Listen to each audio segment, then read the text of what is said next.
Well, this went really underreported last week heading into the week, but it was reported before the Eagles and Chiefs game on Sunday that Xavier Worthy was going to be, returning here pretty soon. He may return sooner than a lot of people may think, and it's possible that he plays in week 3. So, of course, today we get the update that Xavier Worthy was limited in practice today, which is definitely a good sign. I mean, Xavier Worthy, if he can come back, not only is it good for the NFL team of the Kansas City Chiefs and that offense right now desperately needs a playmaker, but it's also really good for the fantasy football teams that drafted Xavier Worthy really high. And Xavier Worthy was way too high of a draft pick to do nothing for your team right now.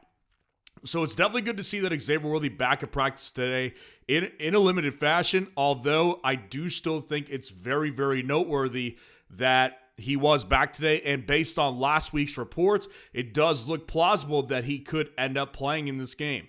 So before we start answering some questions, I do want to plug a couple things. Obviously, go to fsroundup.com. We have start-sit polls that are completely free. All you have to do is, for example, I'll walk you through one. Let's say we want to make a poll, Emeka Egbuka. So go type in Emeka Egbuka on the site, and then you can go to chat right here, and then you can click on start a poll. And then you can click on, you see who I should start. Then you can click on week 3.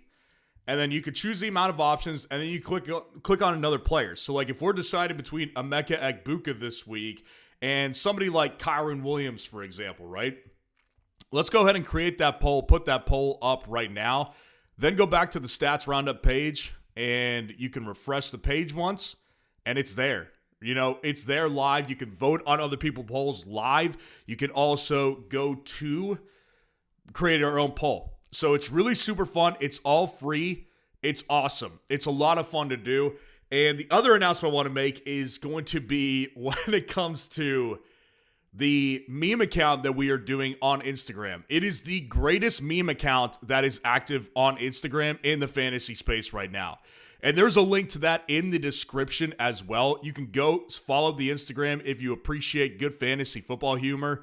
It is all very fun to do. But we are going to get into some questions here tonight. So please go down there, drop a like on the video, subscribe to the channel to show your support. And just in case you want to get a full team breakdown from me, you could also do that on FS Roundup. And just go check out the site right now because it's a lot of fun. And we're having a ton of fun developing the site for you guys. Also, if you, really quick, before I answer questions, if you have feedback on the site, let me know. We're always open to how we can make the site better for people. And we genuinely are just curious about what you guys' experience has been so far on FS Roundup. So let's get into some questions right now. Chaludo, what's going on, man? Good to see you in here. Hurts or Love? If I'm not mistaken, I actually think you may have posted this on FS Roundup, and it's really interesting to discuss this one. So Jalen Hurts, obviously, last week was a huge disappointment for Jalen Hurts in fantasy football, and he has not thrown a passing touchdown yet. Very, very bizarre how his season has gone so far, because in week 1, he was fine because he ran the ball a lot, and week 2, he didn't get in the end zone, so that was the problem, is that if you were not going to get a rushing touchdown, what you need from Jalen Hurts is to get a throwing touchdown, and he didn't do that either. So, definitely concerning. This week, the Philadelphia Eagles are playing the Rams, which I actually think could be a little bit more of a lower scoring game because the Rams offense doesn't traditionally score a bunch of points, and both defenses are really strong. I think it's a pretty well evenly matched game. And then with Love, on the other hand, he's playing the Browns, and the problem is that, a lot of people want to look to last week, right? And when Lamar Jackson just cooked the Browns. In theory, Derrick Henry should have had the dominant game. Maybe not so much Lamar. Well, it was the other way around. So some people may be thinking, it's just going to be a passing frenzy versus the Cleveland Browns this week. I'm not really on board with that as much. I think that the Cleveland Browns are going to get obliterated by the Packers this week, and I don't know if Jordan Love is going to throw more than 2 touchdowns. I think Jalen Hurts is going to be a bounce-back candidate this week, and more often than not, he's going to get in the end zone on the ground in particular, and one of these days he's going to throw a passing touchdown. So I'll go with Jalen Hurts in a more competitive matchup this week personally. Nate, what's going on? Thoughts on Achane against the Bills tomorrow? Well, this is a really good question. And I discussed this today on my running back rankings video, and it got pushed back. And I've kind of been discussing it all week as well. Like, the problem with the Dolphins, already they have problems, right? Now, last week they had good fantasy performances because they ended up doing better against the New England Patriots, who probably just don't have a good defense, unlike I used to think. But, week one, they were atrocious versus the Indianapolis Colts. But here's the real problem with tomorrow's game, is that if you look at the history of the Bills versus the Miami Dolphins, I mean, it's egregiously bad. Let's go look it up. Dolphins versus Bills history. And let's just go see if we can find it on the Wikipedia page, the scores of their latest matchups.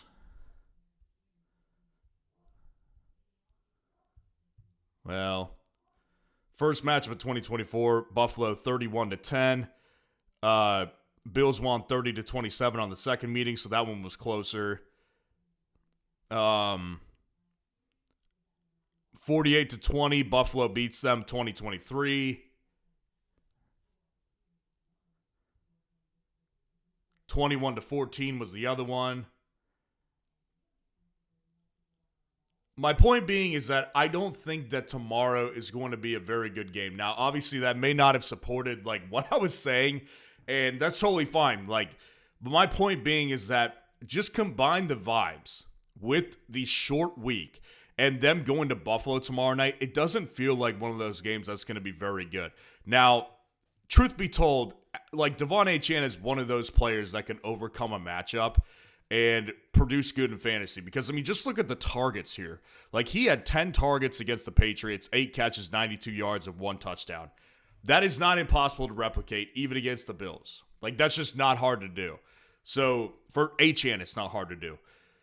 On the ground, I think he'll be stopped, but I think through the air is where you obviously are going to get the most value from Achane in any given week. So, I don't think Achane is going to be deserving to be, I did not rank him as high as I usually do in my running back rankings today, but at the same time, I'm not going to sit here and tell you to bench Devon Achane for, Kenneth Walker this week or something like that. I'm just not going to come out here and tell you to do that. So, yeah, definitely Achane is still going to go in 95% of people's lineups this week.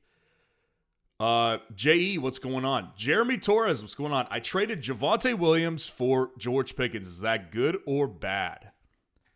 So you traded Javonte for Pickens. It's really funny. Javonte, has overachieved this year as far as I'm concerned. The guy has been pretty sweet. This guy has had 151 rushing yards, 3 touchdowns, and if you look at the yards per carry, that's a pretty sweet number. 4.6. That's a number we actually have not seen from Javonte since his rookie year. So Javonte definitely so far through 2 weeks has looked like a different player. And with Pickens, I've discussed this a bunch, and I think it still stands that the problem with Pickens is that this is a team that I think if they don't give him the ball more, he's going to start complaining on. This is a contract year for Pickens. This is not one of those years where he wants to mess around and just go out there and be unproductive in. Now, he got 8 targets last week, 5 catches for 68 yards and a touchdown. But my long-term concerns still hold up for Pickens personally. And I discussed it all offseason. I'll go through it again briefly, which is that I think that Pickens is going to implode at some point in Dallas this year. There's just way too much history attached to Steelers who leave Pittsburgh and how badly it goes. And Pickens is a head case. He definitely is. We're only in week 2, and he was already making dumb penalties last week. So, it's not impossible at some point that top is going to blow. So, I think long-term, honestly, I'd actually want Javonte. Personally. Now, I don't think that this is a completely lopsided trade. I think Pickens will provide tons of value moving forward, but I do also think that Javonte is in a spot right now where he legitimately looks like a solid running back. I don't know. I'm favoring the Javonte side of that trade a little bit. Next question was Nick Sanders, what's going on? Hey, mate, trying to offload Evans before Godwin comes back. Thoughts? Well, here's my thoughts on it right now. And so for those of you who don't know, I offer team breakdowns, full team breakdowns on FS Roundup. If you go sign up for the premium subscription tier, after your 12-day free trial ends and you become a customer officially, I will break down your team for you. And that includes waiver wire acquisitions, trades, stuff like that. And I was actually kind of, explaining in someone's team breakdown this afternoon that, the thing with Mike Evans is that he's in this spot right now where I still don't actually know what to expect from him. And it sounds a little weird, right? Because Mike is still, if you look at the numbers, just look at the numbers in Tampa Bay, Mike is still the wide receiver one. Mike has been more targeted than Emeka Egbuka, and it's very clear that, Mike Evans is still their top target. He has basically 10 targets per game through the first 2 weeks. So it's weird in the sense that, Mike hasn't done much yet. And I don't truly know if we're seeing the same player. Now, I will say this. Mike had a tough matchup last week, and I alluded to this before last week. Derek Stingley was going to be a problem for him. Now, in week 1, that wasn't as tough of a matchup. A.J. Terrell, while he is good, Mike's had success with him over the past. So I'm not sure what to say about Mike. Now, I think that if you trade him right now in fantasy, his value is still lower than I think it will be long term. Because with Mike, you're going to have to swallow the fact that these first couple of weeks have been what they've been. And if you try to trade him now, you're going to not get the value in return. Because I think if you actually put feelers out there for Mike, something I would be comfortable doing, for example, is Mike Evans for Drake London. Or Mike Evans and Kenneth Walker for, Drake London or Justin Jefferson and, Amarian Hampton, for example. Those are trades that I'm comfortable putting out. And I don't think you'd get those. I don't think people would be accepting those. I think what you would have to do is if you really truly wanted to trade Mike, you'd have to undersell him right now. And I'm not comfortable doing that. So for me, Godwin is in no position to where he's coming back soon. So you don't have to worry about this today. For me, I would wait until Mike has a week that he pops off and then try to sell him. Because then you could get that value that I'm talking about here. So I'd wait, hang tight. He's got a matchup versus Sauce Gardner this week, which some people in the comments of my wide receiver rankings video yesterday were saying, I'm going to eat my words that Sauce Gardner was going to lock up Mike. And it's whatever. I mean, Sauce Gardner is not a lockdown corner. Because I talk about a lot about lockdown corners and their impact on wide receiver ones in fantasy. Sauce isn't one of those guys. He's not Stingley. He's not even A.J. Terrell. He's not Pat Surtain. He's not one of those guys. So I think he'll be fine. I think he'll rebound either this week or next week. And then from there, you can really start to consider moving Mike Evans because you're going to start to get the value back. We have a super chat from Elias. What's going on? Appreciate the super chat. Playing Jordan Mason over Jacoby Myers this week? Yes. Yes, I am. And listen, it's not because I don't like Jacoby Myers. Jacoby Myers can make my lineup in a lot of different situations this week. Given the amount of production that he's shown, he has been pretty consistently getting targeted. I mean, the guy has 11 targets per game through 2 weeks. That's a lot. I mean, that's true wide receiver one numbers in fantasy. And they're taking on Washington this week, and I think that's not a weak matchup by any stretch of the imagination. But the same thing goes for Jordan Mason, who is going to lead the backfield this week. I mean, this is a matchup where I do expect that second running back, and I can't remember his name at the top of my head right now, but I expect him to get work in this matchup. It's not Ty Chandler. I don't remember who it is. But Jordan Mason is going to definitely lead the work in this backfield. And I think Jordan Mason, just based on what he's done on a per-touch basis, looks pretty good. So I think Jordan Mason against the Cincinnati Bengals, that's just a matchup I would not want to miss out on. Considering the fact also that they don't exactly have Tom Brady coming back there to fill in JJ's shoes either. So I think there's going to be a lot of checkdowns. I think there's going to be a lot of rushing opportunities, and it's all against a bad defense. So I'll take Jordan Mason this week, but I feel like I'm slighting Jacoby Myers, even though I'm not trying to. Like, I think Jacoby Myers is a really good play this week and most weeks. I mean, he's getting targeted like crazy, but Geno, he's got to clean some of that stuff up. Appreciate the super chat. That is how you jump the line. You can jump the line and get your question answered immediately by doing a super chat. Daniel Kazaski, what's going on? Appreciate the super chat. Bills defense or Falcons, Jake Ferguson or Juwan Johnson? So the Bills defense and the Falcons defense, I discussed yesterday, they're both elite defenses. I mean, they're both inside of tier 1 for me in my defense rankings. And listen, I just think that, again, it comes down to history of matchup. And Buffalo, particularly recently, has crushed the Miami Dolphins.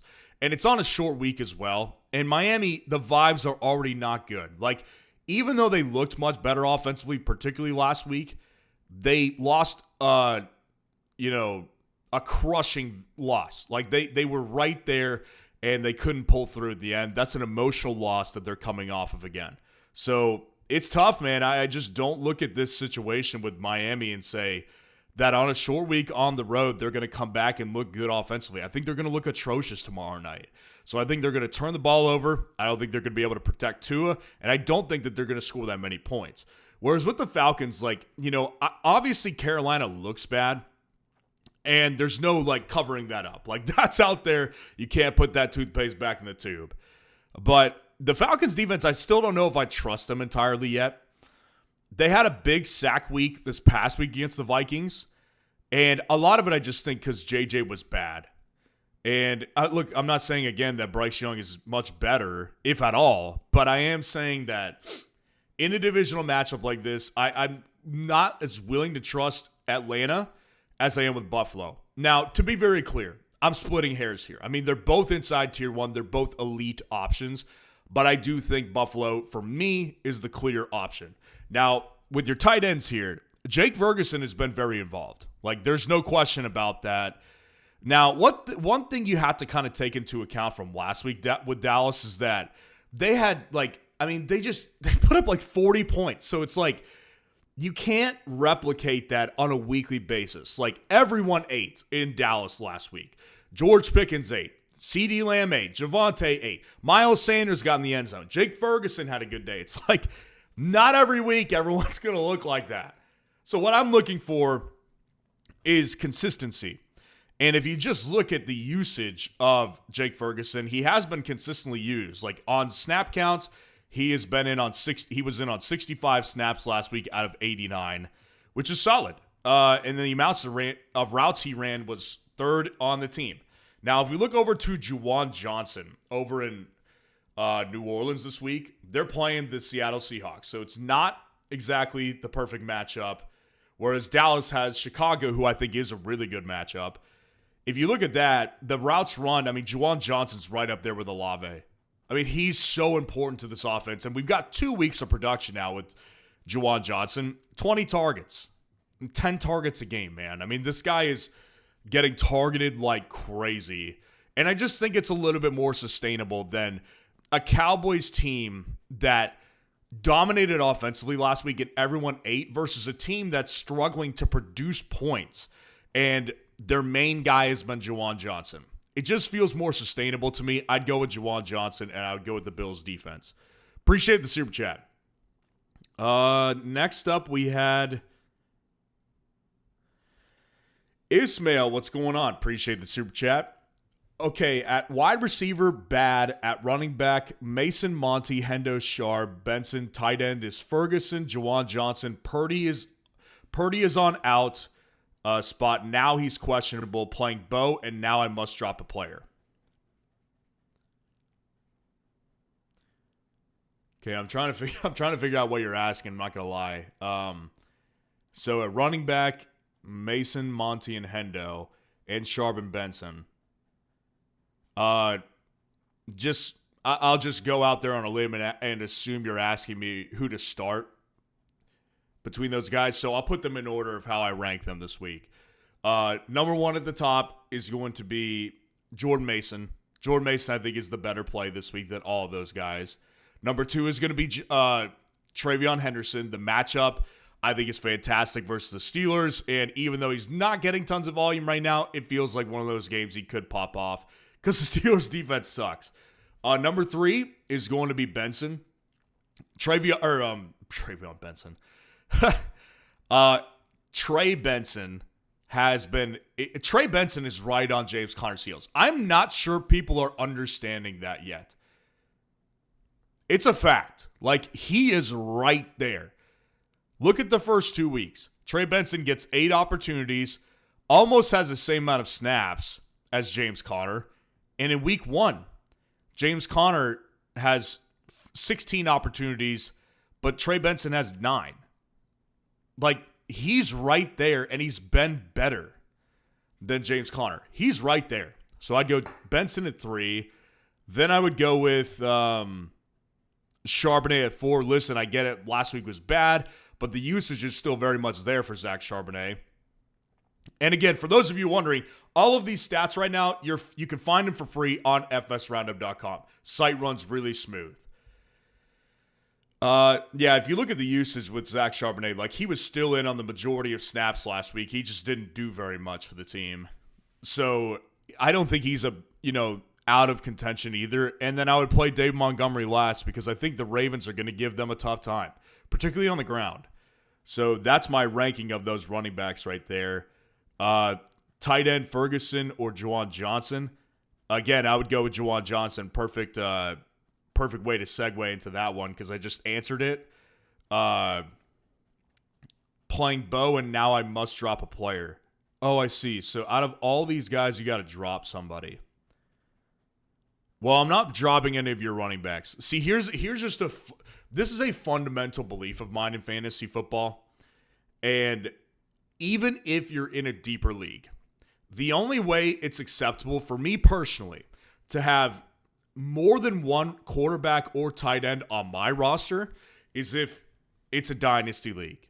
Like, if you are in a redraft league and you are hosting 2 quarterbacks on your roster or 2 tight ends on your roster, I think it's overkill.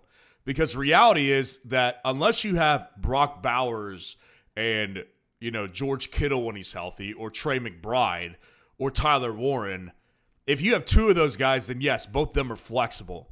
But unless, if you're in this position where you're deciding between Ferguson and Juwan Johnson, well, you're not going to be playing both those guys. Like, you're going to play one of them, but you're not going to play both of them. So there's really no point in hosting both of them on your roster if that's going to be the case. So my point in saying that is, I would personally go ahead and drop Ferguson. Like, I get it. It stings. And Ferguson will get picked up. That's why, I'm really big on, this is why I offer these team breakdowns too. Again, you can get a team breakdown from me if you sign up for the premium subscription at FS Roundup. But one of the reasons I offer these team breakdowns is because people oftentimes will make very fast moves with their fantasy team. And I get it. Sometimes you just need to do what you need to do. But a lot of times, planning ahead is required. And when you've got 2 tight ends, you should be planning ahead to trade one. Because the reality is, if you've got Jake Ferguson, you're going to drop him. He's going to end up getting picked up by somebody immediately.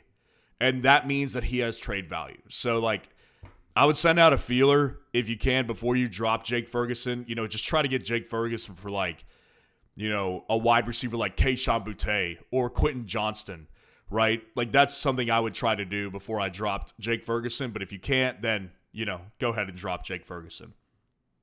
Appreciate the super chat. Adrian, what's going on, man? Good to see you in here tonight. Appreciate the super chat. One of our first customers at FS Roundup. Very much appreciate the loyalty, my friend. Hey, brother, Walker or Bill on the flex? Oh, that's such a good question. Fudge. That is such a good question, man. It's funny because I ranked Kenneth Walker higher in my rankings this week. And, one of the big reasons, I always say to people, a lot of times I get asked, during videos, hey, what would you do? Here's my start-sit decision. What is your answer? And I'll give my answer when I can. But I always try to say to people, listen, things are fluid. Like, especially this early in the week, things can change. And even hours after putting out that video about the running back rankings today, like, my gut is starting to tell me Bill Krosky. Like, I don't know. I mean, my logic says that Kenneth Walker's in another good matchup. He's taking on the Saints, and he was the better running back. And I like the player a lot. Like, for those of you who followed me throughout the offseason, you knew that I was big on Kenneth Walker this offseason. I said he had potential to be a league winner, top 5 back. Then after last week, I was like, oh my gosh, like, I'm ready to wave the white flag already. And then, of course, he makes me look like an idiot in week 2 when he does so much better than Zach Charbonnet on less snaps, by the way. He came out and he was out-snapped by Zach Charbonnet still. I don't know, man. It's tough, like, because the thing with Ja'Cory Krosky-Merritt is that this week, obviously, I want to jump in. Like, trust me, when I said this earlier in the running back rankings, I mean it. There's nobody in the fantasy community who wants to rank him higher than me, but I can't do it yet. And the reason why is because if you look back to last week, and just last week alone, when Austin Eckler went down late in that game, Austin Eckler was replaced by Jeremy McNichols. That indicates to you that they're not exactly, like, sold on the idea of having Ja'Cory Krosky-Merritt be their workhorse. So I just still don't know what the backfield situation and the touches are going to break down like. Now, I could argue the same thing for Seattle, but I will argue this. Like, we do know that the matchup is actually low-key tough for the Commanders this week. They're playing a run defense that's actually done pretty well this season so far. So I got to still stick with Kenneth Walker. It's really close, though. I will say this. Like, it's very, very close. I'm at a point right now where I'm teetering a little bit. Today and tonight, I'm staying with Kenneth Walker, but it could change, so stay tuned. I'm with Kenneth Walker right now, though. Appreciate the super chat, Adrian. Okay, next up we had Daniel Kazaski. What's going on? Appreciate the super chat. Goff or Daniel Jones? Start 3, Emeka Egbuka, Keenan Allen, Wan'Dale Robinson, Flowers, or Pearsall. Packers defense or Falcons? So Goff or Daniel Jones? You know, I've been kind of alluding to this throughout the whole week so far. I think that Detroit is going to struggle this week. And particularly, I think Jared Goff will struggle. Now, Jared Goff bounces back, has a sweet game against the Chicago Bears last week. Like, that was fantastic, right? The week before, he looked really bad against the Green Bay Packers. So, like, obviously these numbers that you see are extraordinarily skewed because of last week's performance. And listen, I like Jared Goff a lot. I do. But at the same time, I can also acknowledge that Goff, if you give him pressure, and if he's uncomfortable, he will make mistakes. Like, he's done it throughout his career. And I keep saying this. Some people are not acknowledging it. The Ravens are tough, like, particularly against NFC teams. Lamar Jackson is 24-4 all time versus the NFC. That's crazy, man. I mean, that's like Madden numbers right there. Like, you could not replicate that with any other quarterback in the league unless you were playing Madden. It's crazy. So, like, I think the Ravens are going to give them trouble this week. I really, really do. And with Daniel Jones, like, listen, Indiana Jones, as many people are calling him right now, is in a position to where it's like, good grief. I mean, this guy looks like he's a legitimate player for Indianapolis because it's not just Daniel Jones, right? It's not. What it is that Indianapolis has a good infrastructure around him, and they always have. Like, Shane Steichen is a good offensive coach. He just didn't have a quarterback that could play good football. And they have weapons around him. So he's got 71.4% completion percentage through 2 games. And nothing crazy so far. He has had good fantasy performances, but they play the Titans this week. I will say that I think that's a pretty tough matchup. Like, Tennessee's defense, I do think is for real. I really do. And I think Tennessee plays their best game this season. I'm kind of expecting them to give Indianapolis a hard time this week. So even though I've got my reservations about Goff, I still like the weapons better in Detroit, and I still like the infrastructure around him a little bit better. And obviously, Goff is just a better player than Daniel Jones. So I will personally still go with Goff over Indiana Jones. Start three: Emeka, Keenan Allen, Wan'Dale Robinson, Flowers, Pearsall. Emeka definitely goes in my lineup. That's a no-brainer. Zay Flowers goes in my lineup as well. I want the potential of this matchup versus Detroit. And listen, couple things are at stake here. So I'm not going to play Wan'Dale. I'm not playing Wan'Dale. I'll play Keenan over him any day. But there's a couple things that are at stake between my choice between Keenan and Ricky Pearsall. So with Keenan, like, he's going to be a solid play each and every week as long as he stays healthy. And I say that not because I'm wishing it on him, but because he's in his mid-30s. Like, he could very easily pull a hammy at any moment. What the determining factor will end up being on if I decide to play Ricky or not is if Juwan Jennings is out. And Juwan Jennings, for those of you who missed it, he missed practice today. So there's no guarantee that he's going to play. Now, that might just be maintenance, but I will say this. I think that if Ricky is out there all alone, he might get the Juwan Jennings treatment from last week, which, if you don't remember, 9 targets, 5 catches, 89 yards, and a touchdown. Pretty great stuff. And even last week, Ricky wasn't bad. Like, he was really efficient on his work. 6 targets, 4 catches for 56 yards. That's not a bad week at all. So, Ricky, there's that one piece of news I'm waiting on. To me, it doesn't matter if Brock is in or out. Like, honestly, I know that sounds weird, but, like, Mac Jones has kind of proven to me that I need to shut up on him. Because, like, I've been wrong on Mac Jones for 2 straight years now. So I'm not going to continue to just ignore this one. Mac Jones can provide good fantasy options at the wide receiver position. He can. So it doesn't matter if Brock plays or not. It matters if Juwan Jennings plays. So as of right now, I'll stick with Keenan because I'm going to assume that Juwan Jennings is going to play and it's just maintenance-related missing practices. But if it turns out I'm wrong and that he ends up not playing, then I would go with Ricky Pearsall. And then defense, Packers or Falcons. Again, they're back-to-back in my rankings. I think they're both great plays this week. I'm going to go with Green Bay, though, because their defense, to me, just looks better. And it's also a situation where the Browns, the good thing about them is that even though they can put up points, and last week they put up 17 on Baltimore, but Baltimore was still a great defensive play because they got turnovers off of them. And that's the beauty of the Browns. They will turn the ball over with Joe Flacco at quarterback. It's going to happen. So, to me, it's a no-brainer. While it is, like, I don't want it to sound like I'm disparaging the Falcons. They're a great play this week. They're my number 3 defense on the week. No movement has happened. But I will say that you're talking about my Buffalo number 1 defense and Green Bay my number 2 defense. So, yes, I will go with the Packers defense over the Falcons. Appreciate the super chat. Cody Wayner, what's going on? Appreciate the super chat. I see Tyler Warren, Juwan Johnson, and Mike Evans. Who should I play tight end and flex? So Tyler Warren definitely goes in your tight end spot. Like, there's just no debate. Like, I get it. Juwan Johnson, definitely a good tight end play. But that's, here's the thing about Tyler Warren. And I feel very comfortable saying this already. Because it's been early with Tyler Warren, but at the same time, like, this feels very right to just put this guy in your lineup. I mean, he's getting so much work consistently. 7 targets last week and 4 catches for 79 yards. But if you look at the routes run, like, he's right up there at the top with Michael Pittman.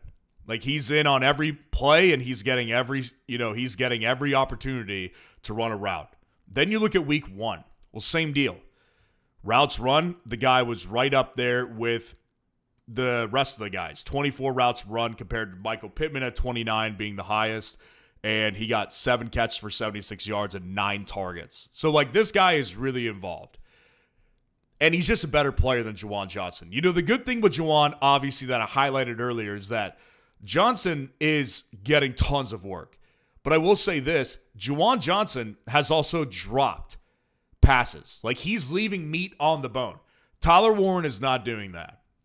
And for me, it's just never, like, I am not in a position right now to where I would tell you guys, bench Tyler Warren. I just wouldn't. I think Tyler Warren is a really sweet tight end play. And if you have him in fantasy, like, you're lucky to have him. I really, truly believe that. I think he's an elite tight end in fantasy already, especially with the struggles that we've been seeing from Brock Bowers early on. And nobody's really emerged yet. I think Tyler Warren's elite.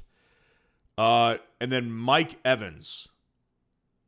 Mike Evans, I would play over Juwan Johnson. Again, it's very rare that you would have for me, it's going to be very rare that you have two tight ends going into your flex. Like, if we were in week 10 and there was a lot of injuries, then two tight ends in the flex is fine.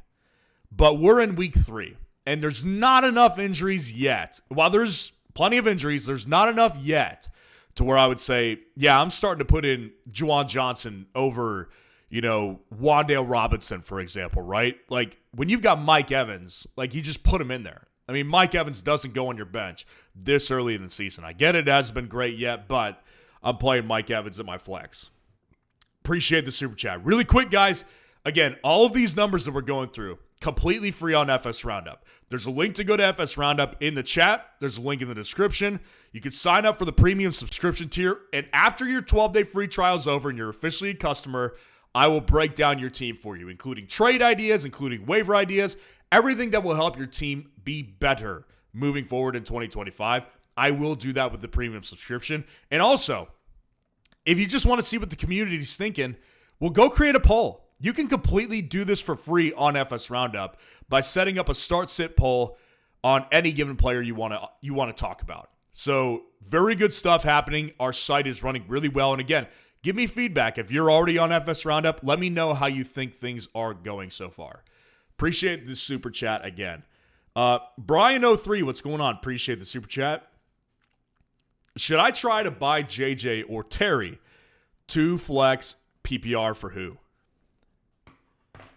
Yeah, it's actually funny that you bring that up because I am currently I'm helping my wife right now, and she's got Justin Jefferson, and I'm sick about it, honestly, because like Justin Jefferson, I'd been talking about all offseason about not liking his price, and we ended up with him in her league, and I'm like, oh my gosh, I should have freaking known this was going to happen. Because I've been talking about it all offseason. J.J. McCarthy's not good. And listen, when I say that, I think a lot of people jump to the conclusion that it's me saying that he's never going to be good. I'm not saying that. Like, he definitely could evolve over the season. But right now, if you're trying to argue with me that he looks good, then you're just a Yahoo. Like, honestly, you are a Yahoo. And that's just me not holding it back. Because what have you seen that you could back me up, that you could back up your claim that he looks good? He doesn't. And it's affecting Justin Jefferson very negatively. Now, that being said, like, if you are in a position, like I was saying, like, my wife has him, and I'm actively trying to search for trade partners in her league to get rid of Justin Jefferson. But I will say this, there's a flip side of that coin where you can throw an underhanded offer. And you can probably score because people right now are hitting the panic button. I've seen it. I mean, I'm a part of that group a little bit. But I also know that in fantasy football, you can't make dumb trades. Like, you can't just trade, Justin Jefferson for, Quentin Johnston. Like, that's stupid. But if you're talking, Emeka Egbuka, Justin Jefferson for Emeka Egbuka, that's a trade I'd probably be interested in. So if it's me, like Justin Jefferson, if you were trying to buy him, I would try to come in with an offer like A.J. Brown for Justin Jefferson. I would try to come in with an offer like Jamison Williams for Justin Jefferson or Calvin Ridley for Justin Jefferson or, George Pickens for Justin Jefferson. I mean, these are all options like I would try to throw that way just to see just to put feelers out there on how much they're panicking. But I think my line is probably going to be with Justin Jefferson. I would not trade Emeka Egbuka for him. I really wouldn't. I really, truly would not. I would not trade Roma Dunze for him. I really wouldn't. So there's some risers up there that I would not trade him for, and I think that's worth mentioning for sure. Now, Terry is definitely a guy I probably have, honestly, like, it's not that I like Terry better, because I've had my issues with him all season as well, but if I'm thinking of players to buy low on right now, I think Terry is more realistic, because Terry obviously doesn't carry not only the draft capital, but he also doesn't carry the gravitas, for lack of a better word, in the fantasy community as Justin Jefferson does. So you can realistically acquire Terry McLaurin for, George Pickens. I believe that. Like, that's a realistic thing you could do. So, like, that's a move I would probably want to make first, is because I think you can actually come in and get a pretty good deal for Terry McLaurin. Like, I think you could offer somebody like George Pickens for Terry McLaurin. Let's just look at the wide receivers from last week who did really well. I think you could probably offer somebody like Jameson Williams for Terry McLaurin. You could probably offer somebody like possibly Keenan Allen for Terry McLaurin. I mean, I think that's just more realistic to be able to do. So that's probably the route that I would say is more realistic, but I would try both. And those are the options I kind of threw out. I appreciate the super chat. Mr. Trace Cerro Cinco, what's going on? Appreciate the super chat. Long term, quarterback, super flex, Russell Wilson or Sam Darnold? Yeah, it's funny. Like, Russ, I said this last week, and it deserves respect. Like, he was awesome. But it is definitely something to be worth noting that Russ had he had a vintage performance last week. We haven't seen that Russell Wilson since he left the New York Giants. I mean, he put up, since he left the Seattle Seahawks, he put up monstrous numbers against the Dallas Cowboys. I mean, 450 passing yards is absolutely absurd. It's crazy, man. Now, we also have to keep in mind that that's not realistic to expect. Like, Dallas's defense is bad. They are really bad. This week, for example, alone, I mean, they're playing the Kansas City Chiefs this weekend. That's not a matchup I want for my quarterback, let alone for Russell Wilson. And I do think that Russ is going to probably regress closer to what he was in week one. Because week one and week two, they were so diametrically opposed to each other. Because if you remember week one, he had 168 passing yards. Compared to week two, having 450. Like, there's a happy medium somewhere that Russ will probably hit more often than not. But I think it's probably closer to the first week. So I don't think that he has much long-term upside. Especially as the season goes, where he's definitely going to be in danger. Every game that he loses, those calls in New York for Jackson Dart to take over, they just get louder and louder. So that will be a factor. And if you're talking long-term, you've got to factor that in. Whereas with Darnold, like, Darnold's not in real danger of that. I know it was kind of zany to say at the beginning of the offseason once they drafted Jalen Milroe, like, oh, Sam Darnold, he could get benched, and then Jalen Milroe could come in and be magical. Listen, guys, I mean, first of all, Sam Darnold wasn't bad like these first couple games. He just hasn't been. And number two is that, like, he's just a more consistent option. He's just a better player. So, like, if we're talking long-term, it's a very clear answer for me, which is Sam Darnold. If we're talking short-term this week, which we're not, and I know we're not, I would go with Sam Darnold still. Because, again, Russell Wilson, like, at some point, he will be replaced. At some point. I don't know when it will be, but I know it will happen at some point. And if you're asking for long-term advice, then you have to factor that in. So, yeah, definitely for me, Darnold. Appreciate the super chat. Okay, next up we had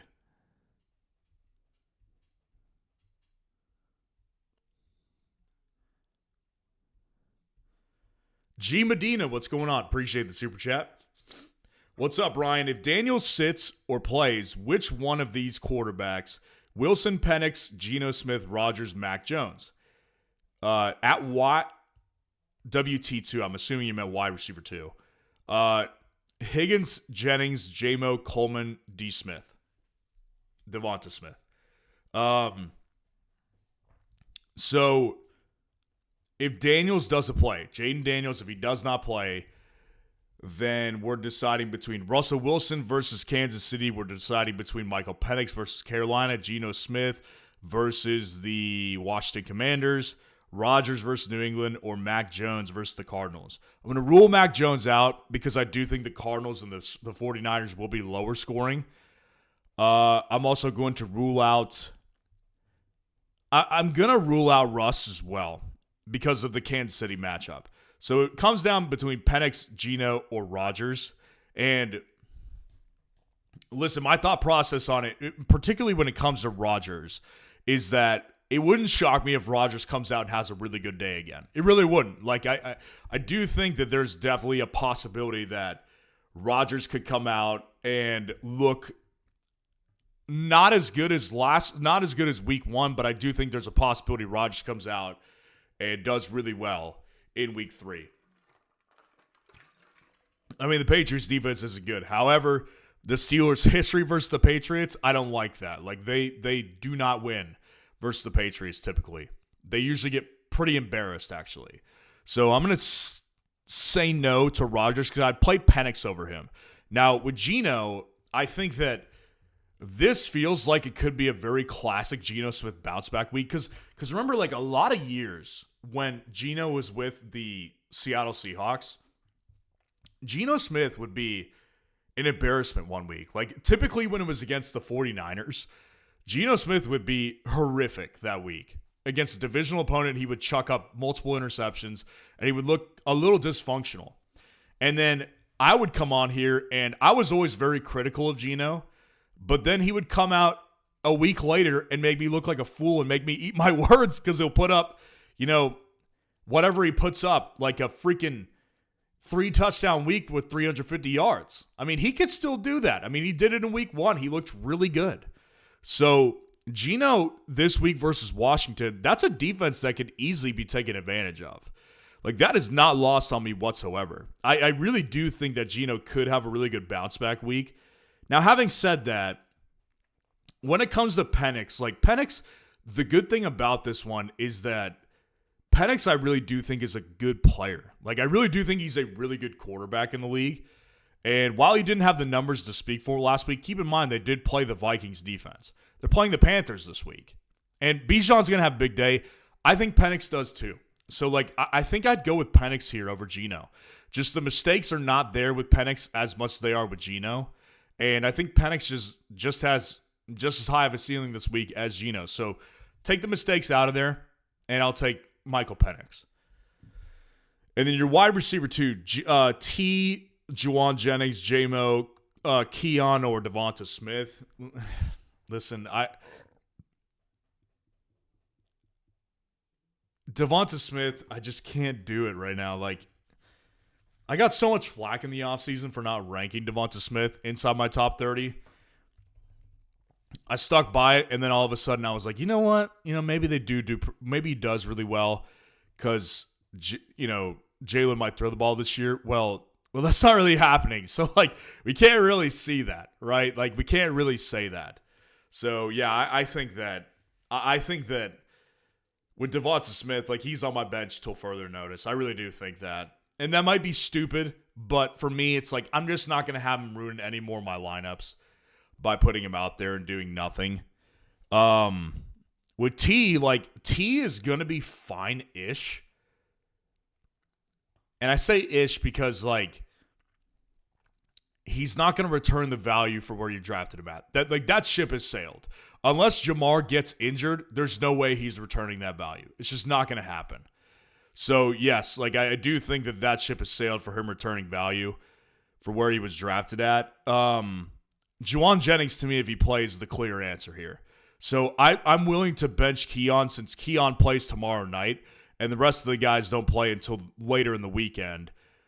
I'm willing to bench Keon Coleman if it means I could play Jennings. And if Jennings doesn't play, then I would go with J-Mo. Because J-Mo is in this matchup versus the Ravens that could get really... At least I could be wrong. I mean, maybe the Ravens and the Lions are really competitive and it's a really close game. But either way, I think the Lions are going to put up points. So, yeah, I'll go with J-Mo if Juwan Jennings doesn't play. But if Jennings does play, I'll go with Jennings. So I'll go Jennings if he plays, and I will go with Penix if Daniels doesn't play. Appreciate the super chat. G. Medina, always good to see you in here as well. Augustin Overa, what's going on? Appreciate the super chat. Is this a good trade? I get London and Chuba for JJ and Mason. Ooh, that's a really good question. So we're talking JJ trades again. And I just got done talking about how I'm very willing to trade JJ. I'm actually actively searching for trade partners in my wife's league who has Justin Jefferson. Yes, like I think it was a good deal. Because again, you know, the good thing about Drake is that Drake is seeing the target share basically that Justin Jefferson is seeing. Like Justin Jefferson is getting tons of targets in Minnesota, but it's not amounting to that many. Like that's the funny thing about it, is that it's not amounting to that much. You look at Drake London this year, he had like a 15 target game week 1, and obviously he wasn't as involved last week. I think it could have been injury related. He still got 19 targets on the year. Well, you go look at Justin Jefferson and you see what he's been putting up. I mean, Justin Jefferson on the season has 13 targets. Because, again, his quarterback isn't good. Now, conversely, I think Michael Penix is a good quarterback. Like, I'm pretty convinced of that at this point. I think he's going to work. And so, I think that Drake London's just in better position for more upside this year than JJ is. And Chuba is already a back I prefer long-term over Jordan Mason. Like, Aaron Jones will come back at some point, and he was put on the IR, I think, actually. So, Jordan Mason's got a free running start to securing the lead back role. So I like Jordan Mason, but I will say this, like I think Drake London is going to be like, honestly, I think when we look back on 2025, we could see him finish above Justin Jefferson. I really truly believe that. So for me, like I would personally take the Drake London side of that trade as well. Appreciate the super chat, Augustin. Elias, what's going on? Appreciate the super chat. Do I consider Troy Franklin over Matthew Golden?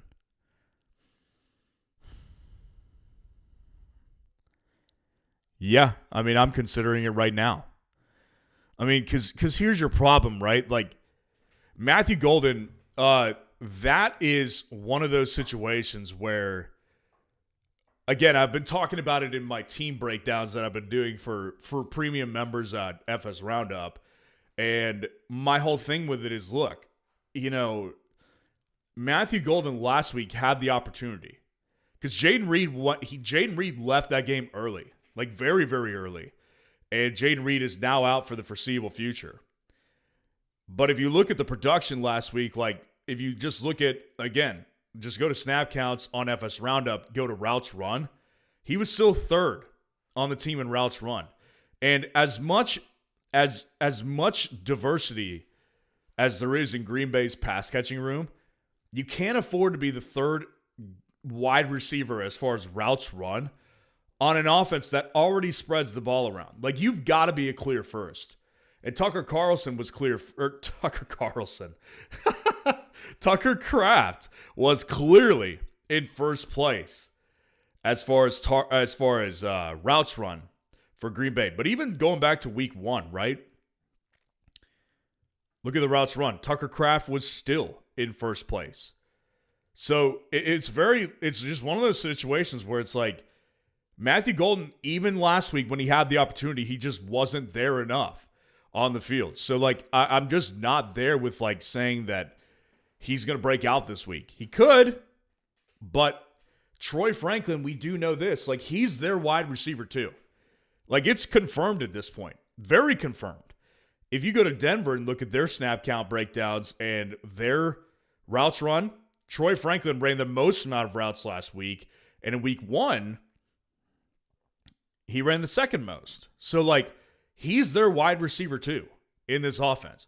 And there's chemistry there That's the other thing about the reason why I think Troy Franklin is a good ad for a lot of teams right now is because what you have to factor in is that there's built-in chemistry with Troy Franklin and Bo Nix. They played at Oregon together, and they did really well. So, like, Troy Franklin taking this leap as an NFL player is big deal. So, I think Troy Franklin would go in my lineup this week over Matthew Golden. Like, that's not really that. It's close, but it's not close enough to where I'm sitting here really deliberating it. Like, walking through it with you, it's pretty clear to me that that's my choice. So I would go Troy Franklin over Golden. Appreciate the super chat. Tyler Sperry, what's going on? Appreciate the super chat. Stafford or Browning, and start two running backs. Jacobs, Kyron, or Mason without Jones. So Stafford or Browning is the first question. So here's the thing. In theory, Jake Browning could do well because he still has the weapons in Cincinnati, right? And if you actually just look at Jake Browning, like over his career, and when he stepped in for Joe Burrow a couple years ago, like Jake Browning was a legitimate quarterback. And just last week, he put up 20.7 fantasy points. Like, that's solid numbers right there. And when you look at Matt Stafford, on the other hand, you know, Matt Stafford, he's not particularly great in fantasy these days. Now, last week was fine. Like, he put up solid performance right there. Now, what I'll say to this is they both have a matchup I don't love. Like, Philadelphia is it's not a good matchup. And I don't think the Vikings are either. I get it. The Vikings have not been good per se compared to last year defensively because their offense isn't really moving the ball with any consistency whatsoever. So they're out there constantly. Whereas the Eagles, for me, like the Eagles are just in this position to where it's like they're so stacked everywhere and they can easily contain Matt Stafford this week. Like they're going to get after him in the pass rush, and that won't work well for Stafford. I think for me, it's going to be Browning this week between him and Stafford because just the amount of weapons that he has and the matchup not being good, again, not great, but I will say that like the weapons that he has and just the ability to run as well a little bit more than Stafford. Not even run, just move around. Like Stafford, if he gets in trouble, it's good night. I mean, Browning can make some plays. So I think Browning's going to be my quarterback this week. And start two, Jacobs, Kyron, or Mason without Jones. Well, Josh Jacobs goes in my lineup without question. He's playing the Browns. Kyron, listen, I'm big on Jordan Mason this week. Like I do like Jordan Mason, but I did say this in the running back rankings today. I'm going to pump the brakes just a little bit on the Jordan Mason hype train. And the reason I'm going to do that is because I do think that Minnesota will have that other back involved. And it's pissing me off that I can't remember the guy's name because I just ranked him in my rankings yesterday. It's so annoying why I can't remember his name because it's not Ty Chandler and it's obviously not Aaron Jones. But I truly believe that Jordan Mason will have someone involved. And I love the matchup, whereas with Kyron, I don't love it. But I think with Kyron, for me, like it just comes down to a consistent workload that I know he's going to get. And I'm not certain that Kyron is going to get. Or I'm not certain that Mason is going to get. So I'll go Jacobs, I'll go Kyron, and I will go with Jake Browning. Appreciate the super chat. Lobster Lover, what is going on? Appreciate the super chat. Hey, man, hope you're having a great day. Hey, listen, when I talk about fantasy football for the majority of my day, it's always a pretty good day. So I appreciate that, and I hope you're having a good day as well. I got a trade for Travion and Egbuka for Hampton and Sutton. Should I take it? So you're giving away Travion and Egbuka for Hampton and Sutton? Yeah, I'm not going to take that. If I was getting Travion and Egbuka, I would take it. But here's the thing. Like, both of those rookie running backs right now are not doing anything. I get that.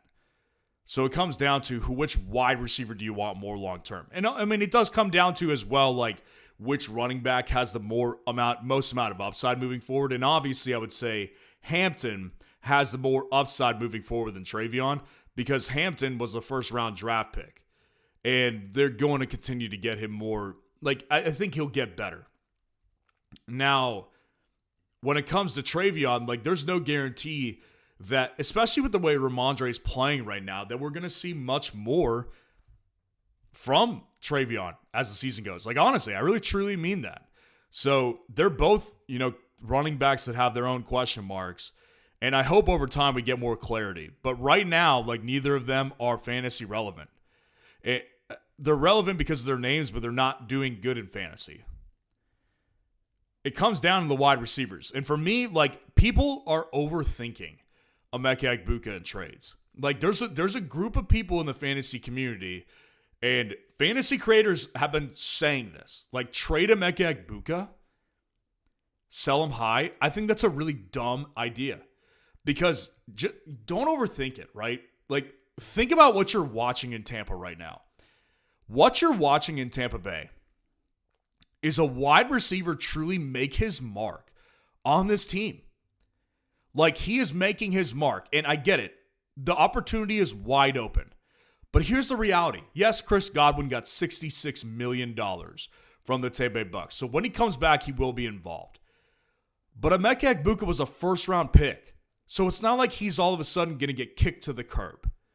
So I think people are overthinking it when you're trading him away. And listen, I mean, Sutton, as much as I like him, the inconsistencies with him are real. I mean, they really are. Like, he definitely is not a consistent possession wide receiver. He's never been a target hog. Whereas with Egbuka, like, he's not only been involved every week, but he's also been more effective than Mike Evans has been. So, yeah, I'm sticking with Egbuka. Appreciate the super chat. Too Mean Fuzz, what's going on? Appreciate the super chat. I have Bijan and Bucky traded K9 and Ladd for Amon-Ra since I had Charbonnet, thinking he would be the guy. What's his outlook rest of season, and did I mess up?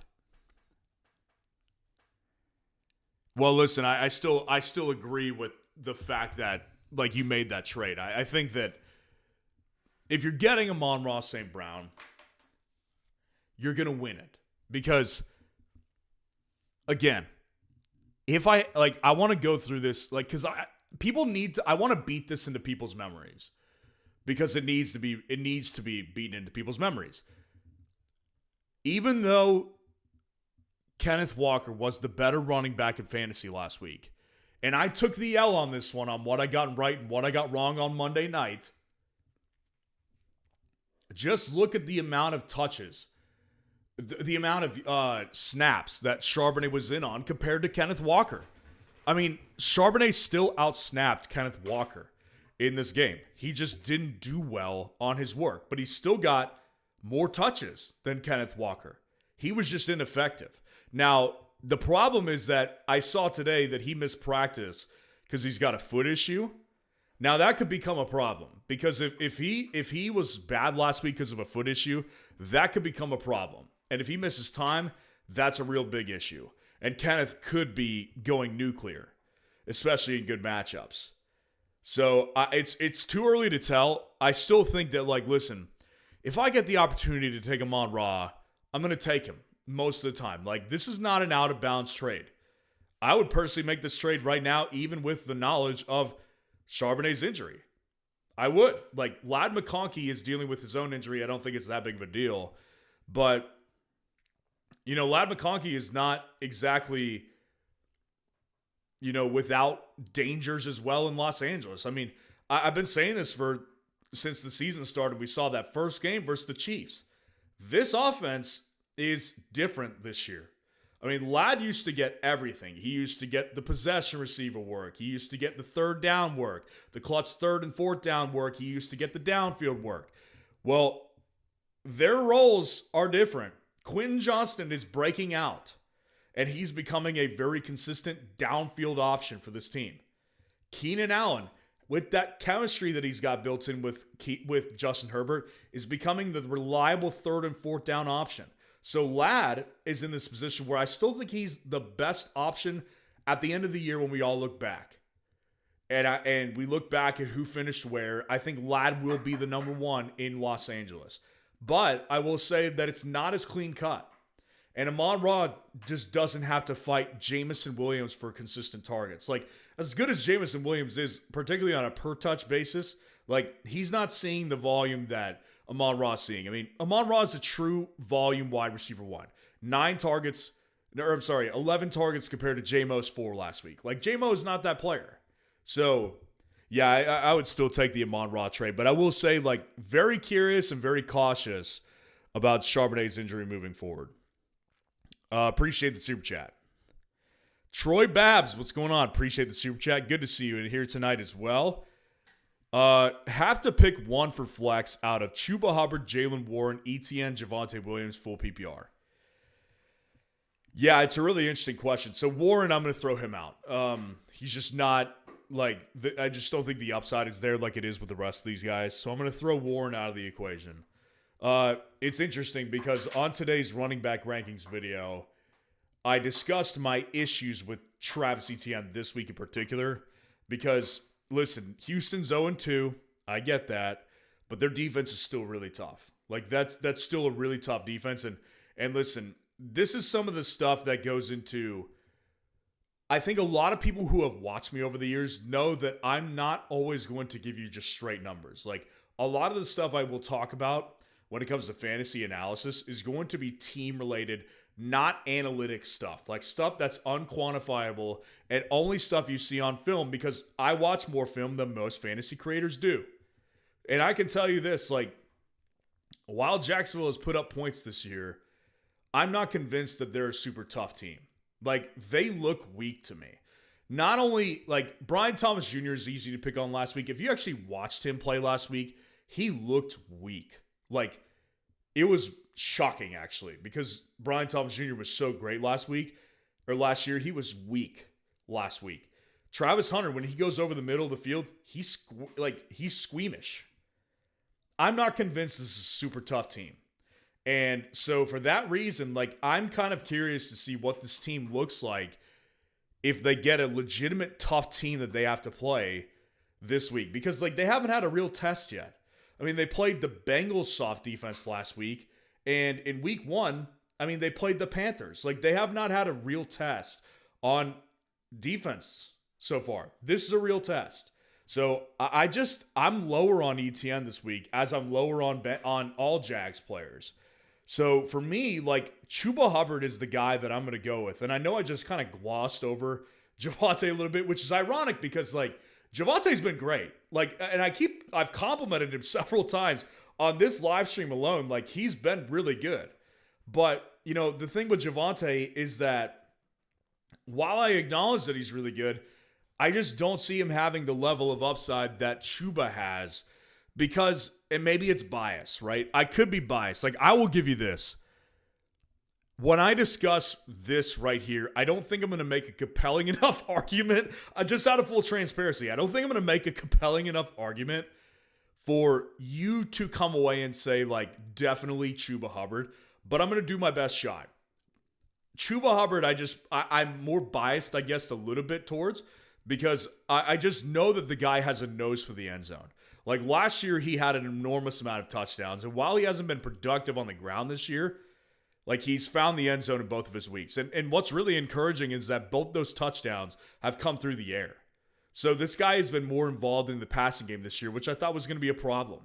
Whereas with Javonte, like, even though he has gotten in the end zone each of the past 2 weeks, twice in the first game against a really good defense, it feels like one of these weeks it's just going to stop. So it's a gut call for me. I had people on the rankings today say Javonte was still too low, and I can hear you out. I get it. So I'll say this. Go with your gut. My gut is telling me Chuba. But for what it's worth to you, I've got Chuba pretty significantly ranked over Javonte this week. So I'll go Chuba. Appreciate the super chat. YNW Marty, what's going on? Appreciate the super chat. PPR, trade Chase Brown for Sutton and Kenneth Walker. team in chat. So you've got a 2-flex league, Knicks, Fields, Jamar, Rome, Terry, Ridley, Bucky, Chase Brown, Hendo, Scatterboo, Kittle, Jawan, Ferguson. So trade Chase Brown for Sutton and Kenneth Walker.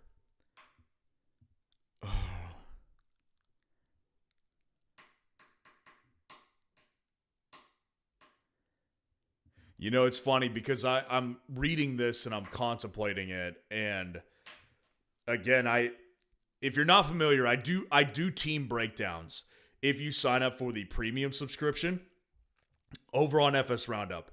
And after your free trial ends, I'll give you a full team breakdown when you've officially become a customer. And I'm doing a team breakdown on somebody right now who is, worried about Chase Brown as well. Like, Chase Brown's on their roster, and obviously I know the temperature of the room on Chase Brown is very, very bad right now. It's not lost on me whatsoever. However, I will say this, the thing with Chase Brown is that Chase Brown, there's a silver lining there for me, which is that this guy, if you just look at usage, he's getting everything. And it's important to remember this stuff. So he had 19 opportunities last week, 16 carries and 3 targets. Now, obviously, it didn't amount to much. He had, just under 70 total all-purpose yards. Then in week 1, he has 21 carries and 3 targets.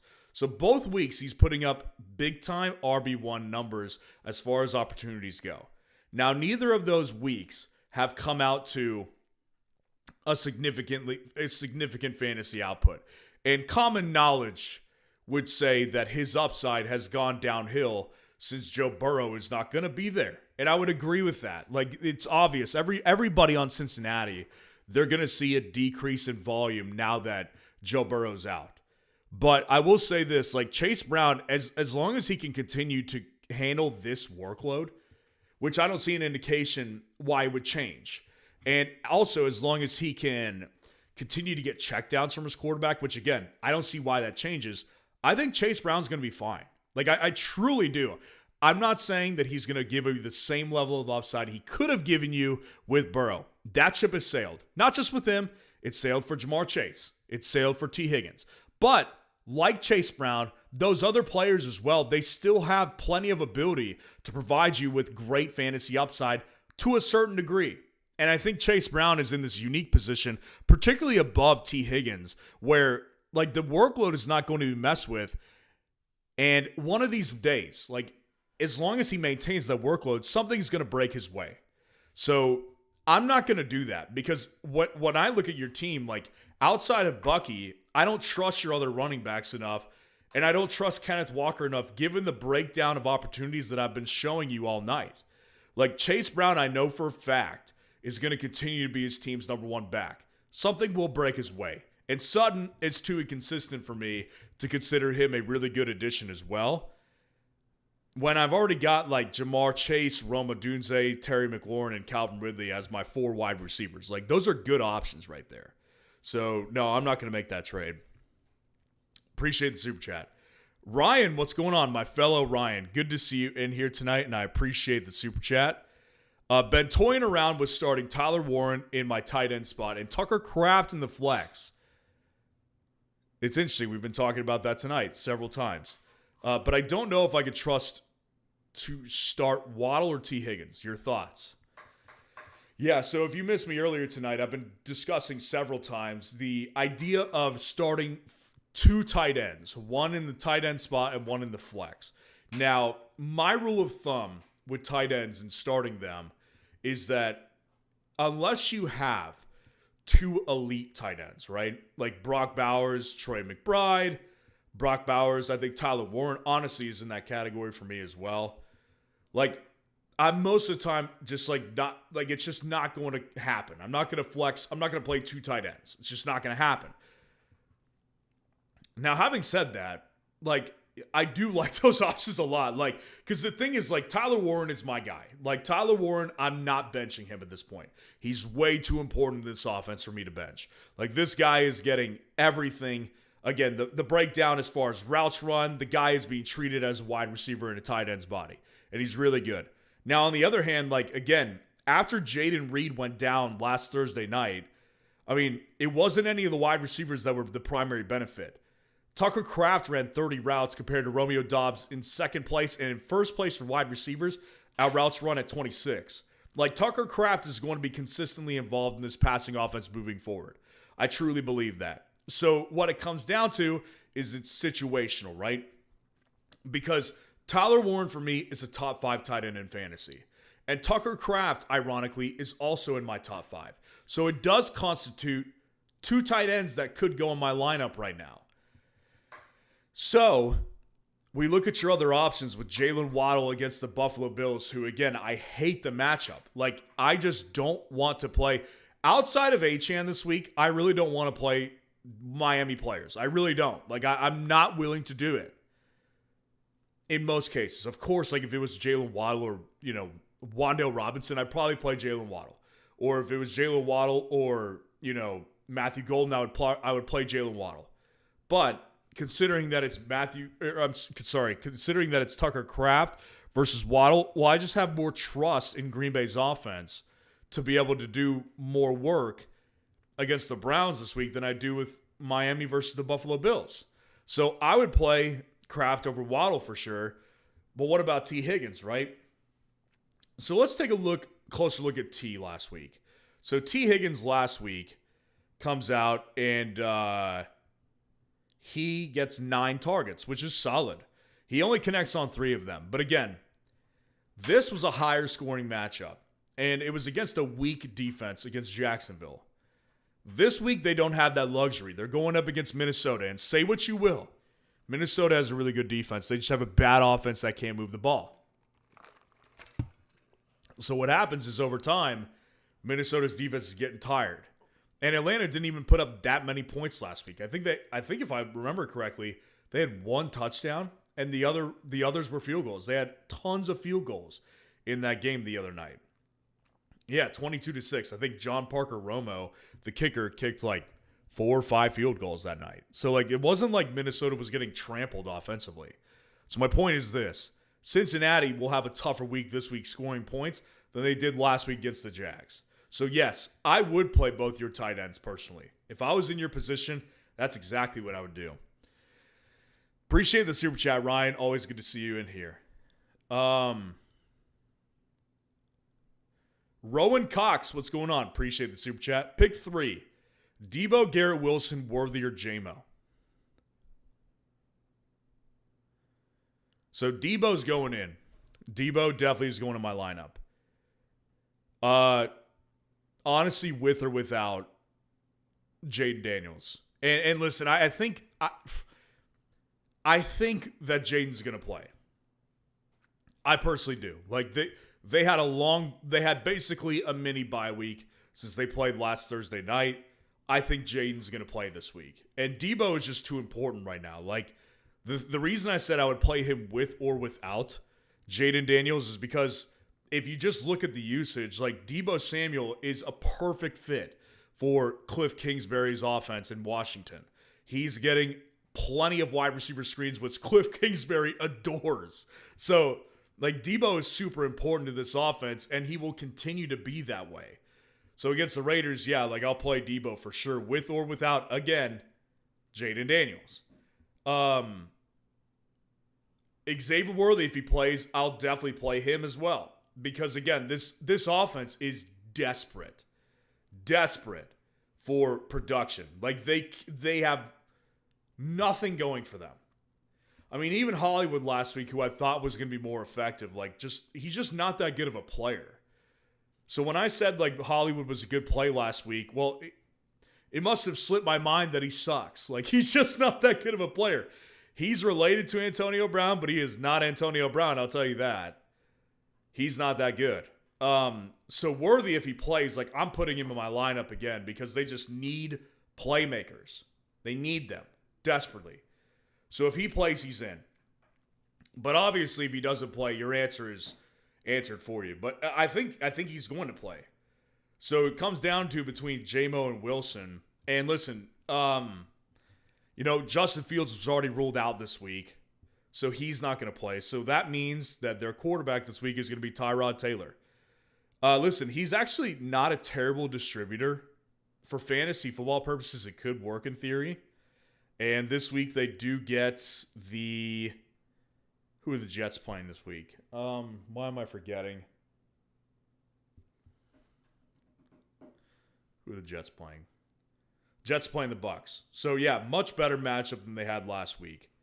And then with J-Mo, again, this a high flying matchup, man. Like, because the thing is, like with this matchup, it could be a really high scoring game, or Detroit could be kind of boat race. Like, I think it's really in the cards. Baltimore's going to win this game, though. Like, they will win this game. But my ultimate thing for this one is that Garrett Wilson was ranked higher in my wide receiver rankings this week than J-Mo, because Garrett Wilson is going to get everything. Like, even without Justin Fields. Like, so many people, I think, assume that Garrett Wilson is just going to be the wide receiver one. Not only because he's clearly the best in the room, but also because of the connection in college with Justin Fields. Well, even with Tyrod Taylor, like, he's still going to handle everything because they have no other option outside of him. And the bottom line is, it's a matchup that's easily, winnable. I think you can take advantage of it. So I think they're all solid options. But if Worthy plays, I'm going to go with Worthy, Garrett Wilson, and Deebo Samuel. And if he doesn't play, obviously your question is answered for you. Appreciate the super chat. Ryan Holman, what's going on? Appreciate the super chat. Another fellow Ryan here tonight. I got offered Juwan Johnson, Ladd McConkey, Amarian Hampton, and T. Higgins. I'd be giving them Puka, Bill Krosky, Coleman, or Sutton instead of Keon. So you got offered Juwan Johnson, Ladd McConkey, Amarian Hampton, and T. Higgins. And you would be giving them Puka, Bill Krosky, Keon Coleman, or Sutton. So in that trade, I'm looking for somebody to equivocate the value that you're giving away with Puka, and there's nothing in there. Like, here's the thing. Like, with these kind of blockbuster trades that happen, a lot of times people will concoct these trades that benefits their team, and they'll disguise that by offering you a bunch of players, right? So you've obviously got some big-name players in there, like Ladd McConkey, T. Higgins, Amarian Hampton's got a big name. Like, there's big-name players in there. So it doesn't feel like you're getting screwed if you just look at the trade. But, again, Puka Nacua is a legitimate league-winning type of player this year. Like, what you're seeing from him is the amount of work that he's getting and the efficiency that he's seeing is league-winning stuff this year. I mean, not just like in the air, but like he's had 2 carries for 46 yards and a touchdown. Now, one of those is from a big long run. I get that. But like Puka is so important in a top-tier offense. Puka's a league winner this year. Like, legitimately a league-winning player. So I'm not giving Puka up unless I get someone to equivocate that value. And I'm sorry, when you throw 4 players together, like, that does not equivocate the value of a league-winning player like this. Like, if I was going to make this trade, I'm looking for, hey, where's Christian McCaffrey in this deal? Where is, even with Jamar Chase without Joe Burrow, I would say, where's CeeDee Lamb? And he's just not, none of those guys are in there. Like, so for me, like, I get it. Like, it's an attractive offer on the surface. But not just that. Like, you're giving up Bill Krosky, who is a guy that we have not seen the ceiling from. And I've already deemed him, like, I should put up wanted posters. Like, I should, like, the wanted style posters. I should put up posters that say, do not trade. Like, Bill Krosky, you cannot trade him. We have not seen the value of him even scratch the surface. So we have no idea what his true value is going to be, good or bad. But the bottom line is you can't trade him this early. That's for sure. Keon Coleman, I actually feel the same way. Like, Keon Coleman, I still think is a breakout player as well. So, like, on all fronts, no. Like, on all fronts, absolutely no. I would absolutely keep Puka, Bill Krosky, and Coleman. Appreciate the super chat, Ryan. Woodchucks Fantasy Football, what's going on? Appreciate the super chat. No PPR. Would you rather have Dylan Sampson or Tyjae Spears rest of season? Very interesting. Will Judkins be suspended? Is Ingram cooked, or could he have value when healthy? So the first two questions really kind of go hand in hand, which is Dylan Sampson or Tyjae Spears directly links back to Quinshon Judkins. It definitely does. And let's just kind of look into it a little bit here, right? So Quinshon Judkins obviously has had a disastrous couple of months for him. And things have quieted down on that front, like legally, because they dropped charges. And I haven't seen anything on him getting suspended, which honestly kind of blows my mind a little bit. I'll be honest with you. Because the NFL is usually really, they'll bring the hammer on players with domestic violence issues. Like, they definitely will. And, he's just in that position to where it's like he's a risk to get suspended without question. And it's kind of like looking like how I felt with Rashee Rice, which was like, Rashee Rice was this player I was so big on all offseason, and it looked like he wasn't going to be suspended this year, so I drafted a ton of him, and then it turns out they flipped the switch, and all of a sudden he was getting suspended. So I don't rule that out being the case for Quinshon. Like, Judkins could very well get suspended at any point. I really do think so. So let's see what this article says. Big update emerges on Quinshon Judkins' potential suspension.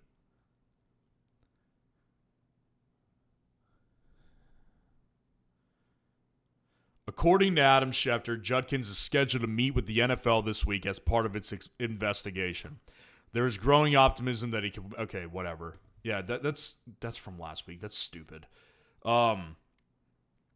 Listen, I don't know. I mean, right now we have to operate under the assumption, I think, that he will not get suspended in the near future. I think that we'll see it coming more than we saw it coming for Rashee Rice. Now, the thing about like Tyjae, right, is Woodchucks Fantasy Football. I'm not sure if you were following me in the offseason, but like Tyjae Spears was one of my most drafted players this offseason. I drafted a ton of this guy. And I thought, one of the most important videos, I would argue the most important video that I put out all offseason is in regards to how I found Chuba Hubbard last year. Because many of you know me as the guy who nailed Chuba Hubbard last year.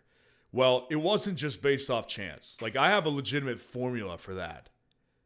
And I share it in those videos. And Tyjae Spears fit that formula this year like a glove. So I was drafting tons of him.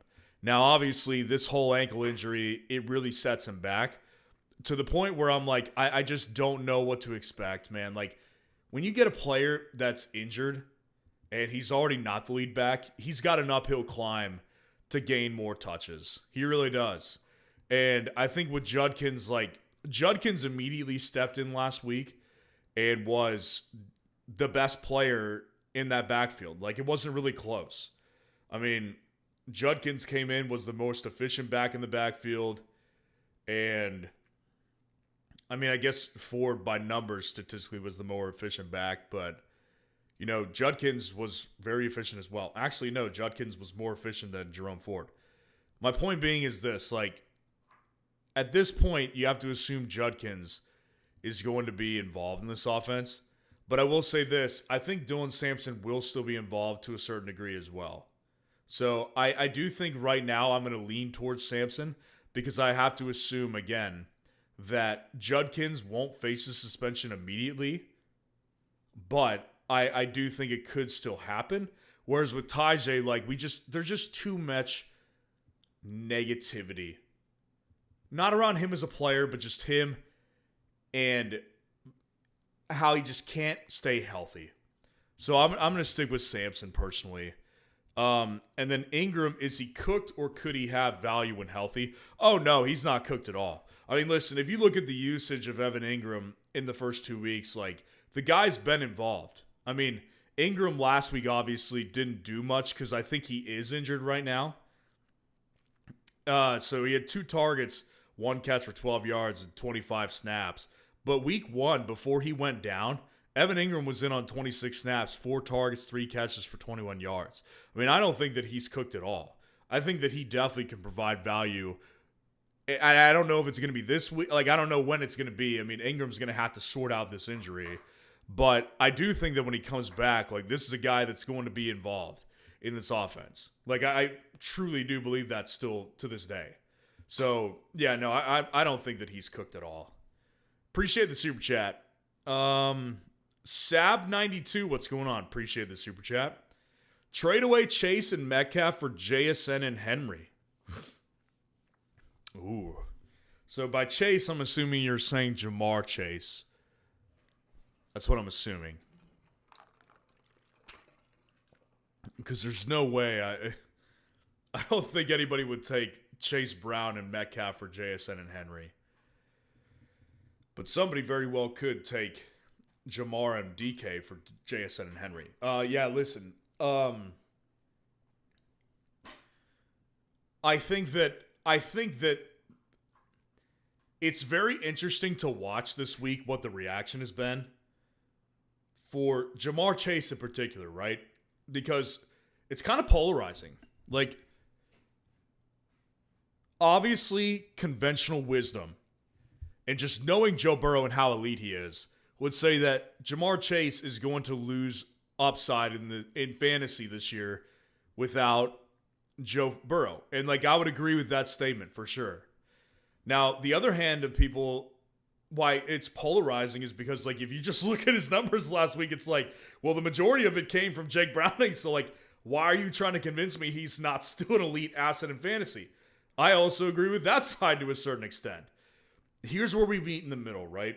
Jamar Chase is still very good. He's an elite player in the NFL still. That doesn't get taken away. And I still think he's a very good fantasy asset, but that's not the same as being an elite asset. If Joe Burrow was healthy, like, I wouldn't make that trade because Joe Burrow and him have just a ridiculous amount of upside together. But, you know, we won't see Joe Burrow again this year in all likelihood. So you have to act as if we're not going to see this every week from Jamar Chase. We just won't. I mean, they played the Jags defense. That's a soft defense. Like, I think that they're going to get into plenty of games where they're going to be low scoring. Next week, for example, I think Minnesota will put the clamps on the Bengals offense compared to what they just put up last week versus the Jags. So it's all in context, right? Like, Chase is going to be fine, but he's not going to provide you that upside. Whereas with Derrick Henry, like, Derrick Henry is really the needle mover here. And JSN, like, I would take him any day over DK Metcalf. And I think most people would. But, you know, my thing with Derrick Henry is that you could argue a very similar thing for Derrick Henry because he's coming off such an abysmal week this week on what was supposed to be just a tremendous week for him in fantasy. Listen, I'm undeterred. Like, I'm way less concerned with Henry than I am with Jamar Chase, ironically. Because, again, I think that with Jake Browning, you have to factor in he's not Joe Burrow, and they're going to see tougher defenses this year. I mean, they will. Like, they're going to see much tougher defenses than the Jags, and that's the reality. So, yeah, I think that for me, I would take the Henry and JSN side because Henry I just have less concerns with moving forward, and I also think that JSN is a clear upgrade over DK Metcalf. Appreciate the super chat. Elias, what's going on? Appreciate the super chat. If Worthy is out again, do I go as far as to consider Jaden Higgins or Dante Thornton over Golden? Also, could I consider Geno over Knicks this week? Okay, so the first question is that, would you consider Jaden or Dante Thornton for over Golden? And the answer to that question is, I'm definitely willing to entertain it. Now, am I going to go that far? I don't know. let's walk through it together. So if Worthy's out again and Matthew Golden's your guy, well, I just went through Matthew Golden and the concerns that I still have for him being that last week he had plenty of opportunities because Jaden Reed got injured early. And listen, when I go through routes run and snap counts on fsroundup.com, our site, these are important bottom line numbers for a wide receiver. Like, these are bottom line numbers to determine how involved the wide receiver is going to be in fantasy. And Golden last week was still third in routes run. Like, it's just, it's not there yet with Golden. And considering just how split this wide receiver room always is in Green Bay, it gives me concerns. So I think that there's way less, certainty with him as opposed to, like, if we go over to Houston real quick, right? And we look at the snap counts over in Houston in the routes run. Well, Jaden Higgins actually, ironically, wow, I did not even see this. I apologize. I actually have not seen Jaden Higgins' numbers on routes run last week. It was not good. He was not in on routes, like, very much. Compared to week 1, Jaden Higgins was out there actually not that many more times. So, actually, I would play Golden over Jaden Higgins. I just proved myself wrong there for a second. Now, when it comes to Dante Thornton, I know that he's been more involved than Golden has been. Dante Thornton, 4 targets this past week. In week 1, he had 4 targets again. And if we look at routes run, he had 25 routes run in week 1, 38 snaps, and he had 41 routes run this past week. So, like, he's more consistently out there than Golden is. And again, I think that the match, so they're close to my rankings. So, like, for me, what it comes down to is, okay, what about matchup? Matchup, I think, favors Thornton. Because the reason it favors Thornton is because this game versus Washington, it's a bad secondary, obviously, but it's also going to be a game where they're going to have to keep pace with a good offense if Jaden's out there. I mean, Green Bay is going to crush the Cleveland Browns, so they're going to run the ball a bunch towards the end of the game, which will therefore lower the amount of upside that a wide receiver in general has in Green Bay. So I think I would, consider it. Like, they're very close in my rankings personally. So I'm not going to sit here and say that I would definitely play Thornton over him, but I'm considering it right now. Like, where I'm leaning right now is I would probably still play Golden. But it's close, and it could very well change throughout the week. So go with your gut. Right now I'm saying Golden, just because I think there could be more opportunities there without Jaden Reed and a full week of practice particularly. But stay tuned, because this one might change.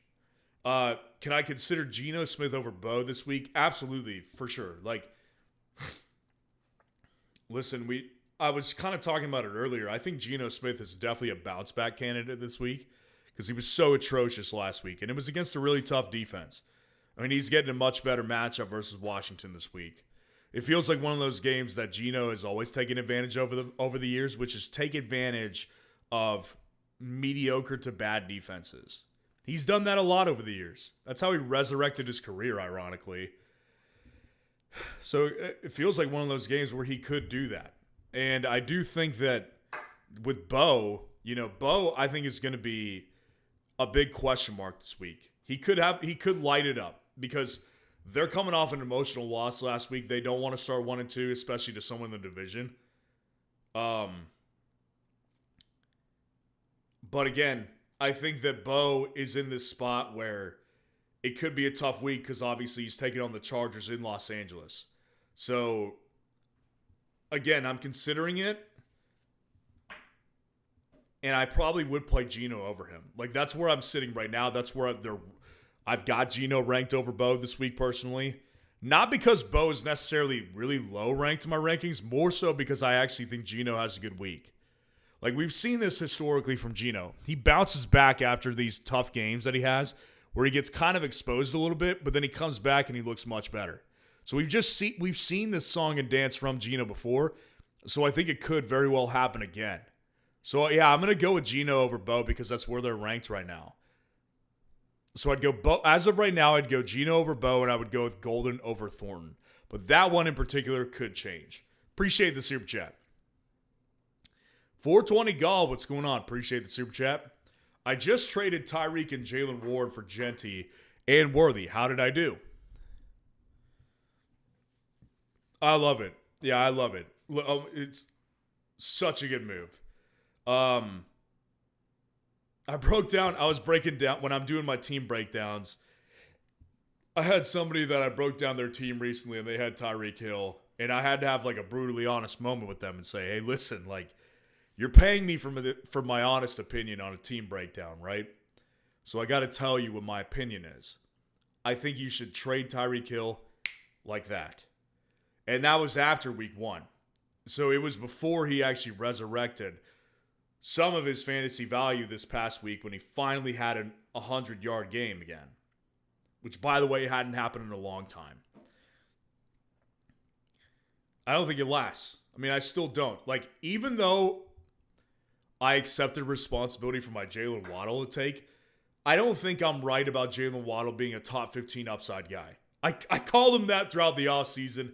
Pretty embarrassing to look back on. I don't believe he's that. But I will say this. I still believe everything I said about Tyreek, which is that the further along we get this season, the worse he's going to be. So yeah, I think that Tyreek, like, it was a great idea to send him off. And the beauty about it is, like, Worthy has more upside, in my opinion, than Tyreek does. He's about to come back. And then Genty, long-term, the funny thing about Genty is, like, Genty I consider still to be a really good buy low candidate. Like, I really do. I mean, Genty is a guy that is being viewed unfavorably all of a sudden in the community while he's still handling everything out of the backfield. Like, I'm comparing him and Amari and Hampton together right now because they're both rookies and they're both underperforming and they're both first-round picks in the NFL draft. So these guys had high expectations, the highest of rookie running backs, and they're both disappointing. Now, the difference between Genty and Hampton is that Genty is still handling basically everything out of this backfield. Everything. So, to me, it's like, then you look over in Los Angeles and you look over what the Chargers are doing. I mean, Najee Harris was in on 20 snaps this past week, and he had 8 carries compared to Hampton's 9. And by the way, he looked better on them. And he didn't fumble either. So, like, there's more concern I have for Hampton long-term than I do with Genty. Genty's going to be fine. So, I really like it. I think that trade is great. I would have done the same thing. Appreciate the super chat. RJ Bacani, what's going on? Appreciate the super chat. Hold both Knicks and Daniel Jones or trade one. So, RJ, if you're okay with me saying this, I actually did a team breakdown on RJ's team this past week. Which, by the way, if you're wondering, where can I get a full team breakdown at? Well, if you come over to fsroundup.com and you go over to pricing, if you start your 12-day free trial, after your 12-day free trial is over and you're officially a customer, I will give you a team breakdown if you would like. Full team breakdown, trade ideas, waiver claims, everything of that sort. I will give you access. I will give a full breakdown to that if you want to sign up. There's a link in the comments, in the chat, and there's also a link in the description as well.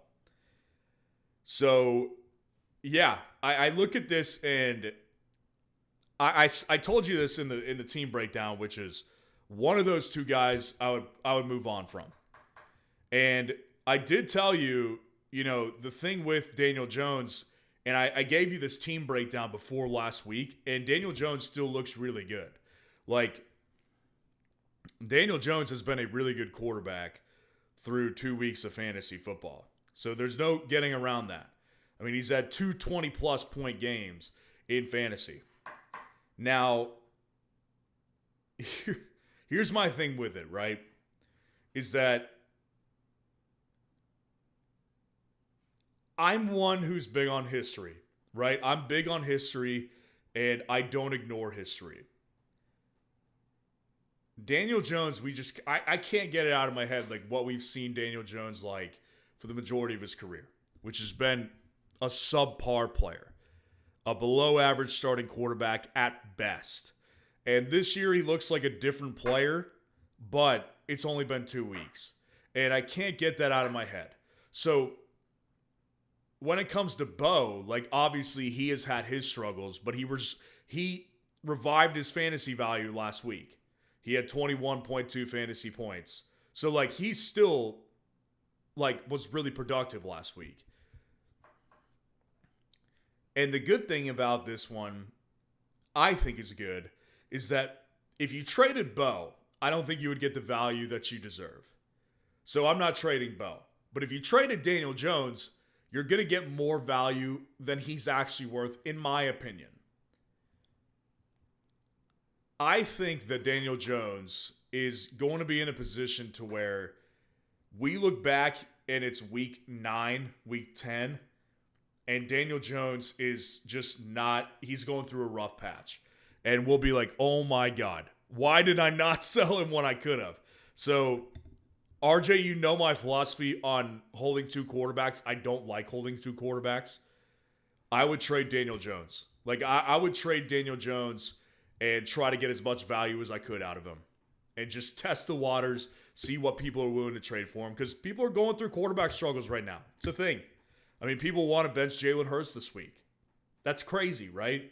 So, yeah, go take advantage of somebody like that. Try to get what you can. Because I think you're getting more value for him now than you will in a couple of weeks. Appreciate the super chat. Ryan, my fellow Ryan, appreciate the super chat. Regarding my previous comment, what do you think I should do to get a better running back too? I have Derrick Henry, Bill, Pollard, Sampson, Charbonnet, and who do I start? So I'm going back up to your previous comment, which is that you got offered. Oh, yeah, it was that big offer for Puka and all them. So,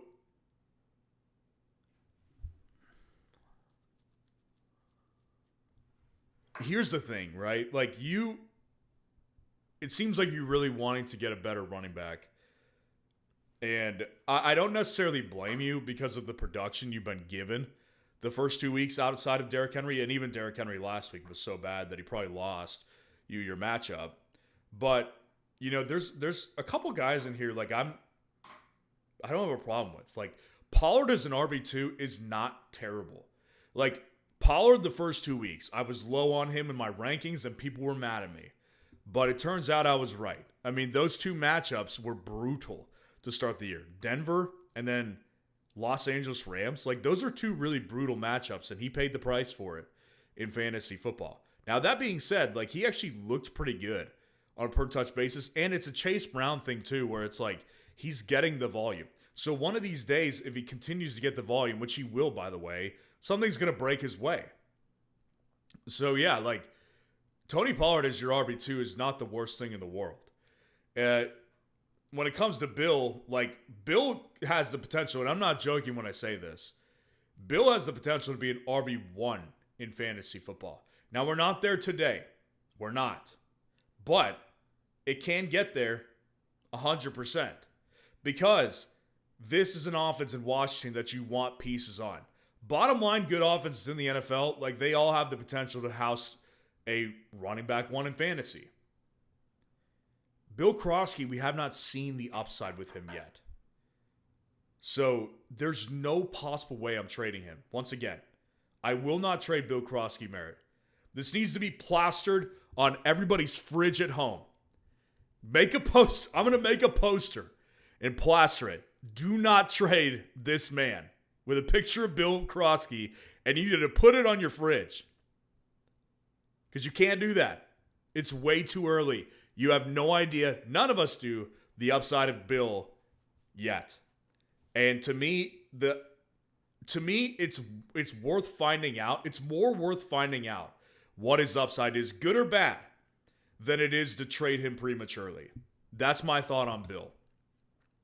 So for me, like, I just don't see any players that, like, I would be willing to trade to upgrade. Now, I guess if you really wanted to get a better running back too, like the one idea that I would have is getting someone like Tony Pollard and going back up to your first chat. Like if you wanted to send off Cortland Sutton and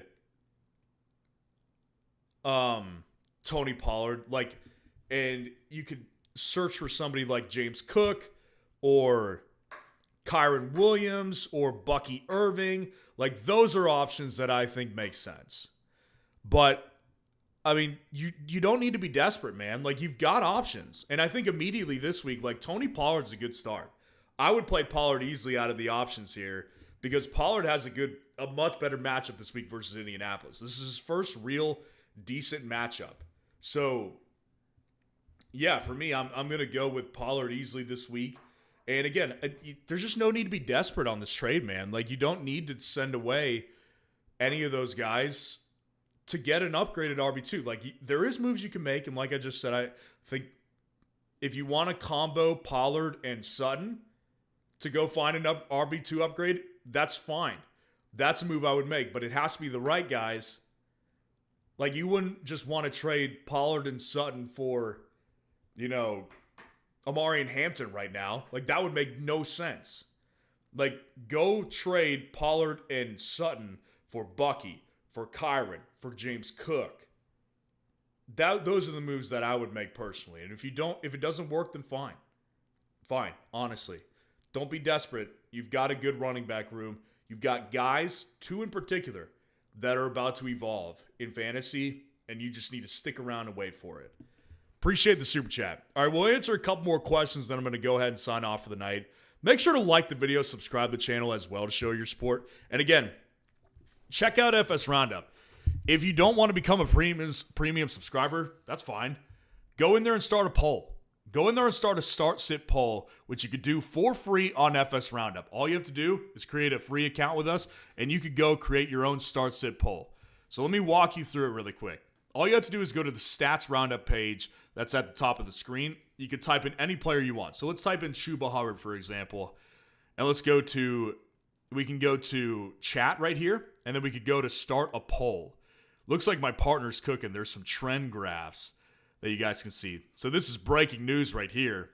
Trend graphs are live on FS Roundup. You can see in week 1 and week 2 what his trend is in total fantasy points, snap count, all the different percentages here. Super, super cool line graphs right here that you can see trends on every player. So go check that out. That literally just broke while we were live tonight. That's really cool. My partner is cooking on the developmental side right now. So thank you, Johnny, if you're watching this, because people are going to love it. But if you just want to start a poll, go to any player, go to chat, click start a poll, and then you could go, who do I start? Create a start-sit poll right now and go post it. So I'm curious. I want to see you all there. And again, let's answer a couple more questions before we log off tonight. I'm going to speed race through as many as I can over the next 5 minutes or so. Should I trade JSN and Herbert for London and Jaden Daniels? Ooh, that's a good one. The funny thing is I don't think I would. I think I'd keep JSN, actually. It's not because I don't like Drake London. I do. I just think that people significantly undervalued JSN in drafts this year. I really do. And Herbert is going to be a quarterback that I think has a really good fantasy season. So, yeah, I think I'd keep him. Should I trade Javonte for Rome? Yes, I would do that in a heartbeat.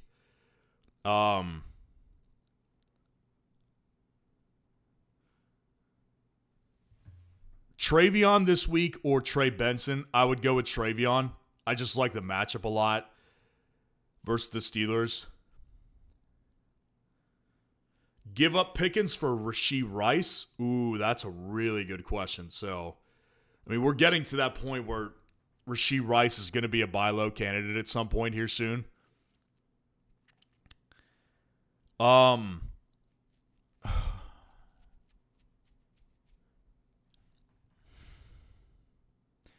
I think I would. Yeah, I think I'd do it. I would buy Rashee Rice for George Pickens. I just believe in the player that much. I believe he's that important. And if he hits, he's going to be a game changer and a key that really unlocks your fantasy team when he comes back.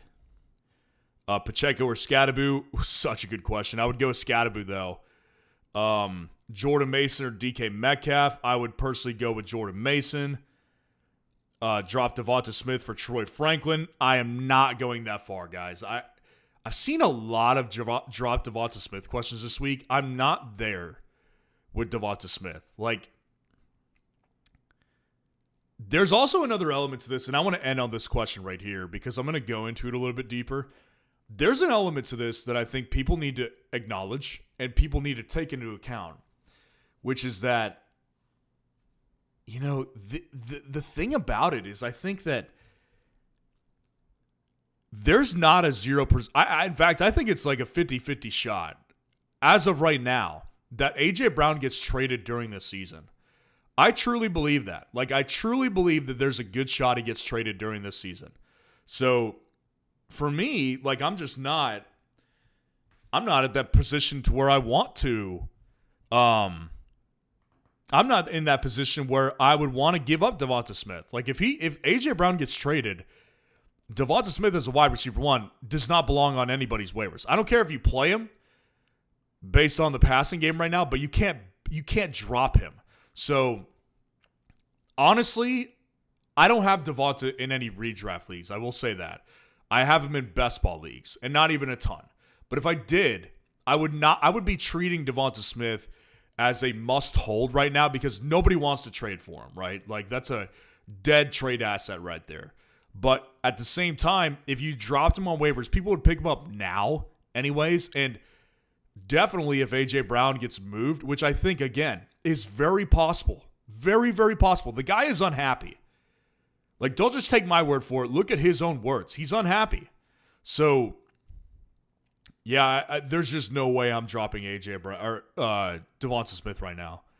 Just no way. Especially for Troy Franklin. I mean, Troy Franklin's a good pickup, but Devonta Smith, again, the draft capital that you spent, someone's going to pick him up. That means he has trade value. Number two, I think A.J. Brown could get traded, and so therefore, there's just no way that he should be on waivers. There's no way. I appreciate all y'all being in here tonight. Like the video, subscribe to the channel on your way out to show your support. And if you want to show even more support to me personally and to our site, what we've done with the site I think is great, but I want to hear y'all's opinion. If you're a current member of FS Roundup, let me know what your feedback is, how we can improve things, and just what you would like to see added moving forward. And if you would like a full team breakdown from me, you can get that by signing up for our premium subscription in the premium subscription on FS Roundup. And after your 12-day free trial is over and you're officially a customer, I will break down your team for you, both in an email and on YouTube if you would like for me to do so. So in addition to that, you'll also get the waiver wire tool, automatic waiver wire tool, which is literally saving teams this year. Like, we've already had several people say, like, dude, this is like clutch for us. So very key. Also, follow us on Instagram. The link to our Instagram is in the description below as well. That is just a fun meme page. The best meme fantasy football page on Instagram right now is our Instagram. So, love you guys. Appreciate you. And I'll see you on tomorrow's Kicker Rankings video. Peace out, guys.